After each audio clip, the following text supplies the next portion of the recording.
Hi, this is Tor from IDCON, and this is part 4 in common mistakes when performing root cause failure analysis.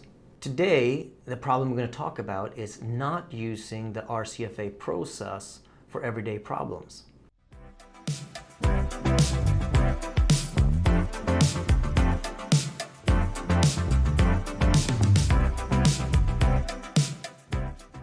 So let me explain that. Typically, a plant have a number of formal triggers. It could be 4 hours of downtime, it is a safety incident, it is an environmental incident, and when these things happen, we do formal root cause failure analysis, which includes sometimes a little bit too much documentation perhaps, but there's a report involved for sure, etc., etc. But what I'm saying is the actual thinking process for root cause failure analysis, we forget to use that when we're sitting around talking about these problems around the coffee table and operating room, etc. So let's say we have a pH level that's too high in a process line. We're an operator. Now we're sitting there talking about what it could be. Instead of actually using the root cause failure analysis thinking process, let's not worry about the reports and following everything, but the thinking process is pretty much the same. And by using the thinking process, we can speed up solving the problem and we can solve it more accurately. So let's say we're saying, what is the problem? The pH level is too high for 34 minutes in this line. Okay, well, what are the possible, that's our problem statement.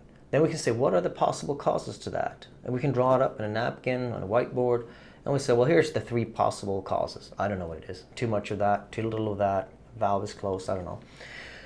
And then we start looking at evidence and saying, okay, what evidence do we have? What are the facts that we know about this problem? And we start plugging them in and we start solving the problem. It may not be a report, but by using this logic of root cause failure analysis in everyday problems, we can solve problems quicker.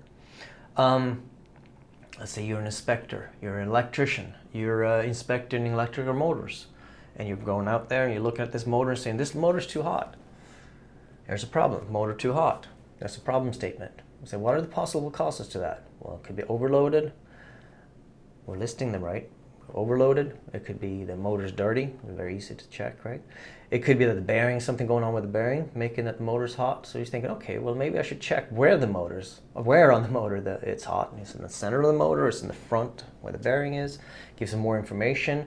And we start using the root cause failure analysis thinking process with a problem statement, possible causes, start looking for evidence to verify which cause it could be without the report, but just everyday problems. Another aspect of this is troubleshooting. People often in plants separate troubleshooting and root cause failure analysis. In the core, it's the same thing. The only difference in my book is that for root cause failure analysis, we're going for that root cause, or those root causes, it's typically several, that caused the problem. Whereas in troubleshooting, we typically, at least in maintenance, we try to identify what component actually failed. We change a component, that's where we stop. So we basically have the same process, it's just that we stop earlier.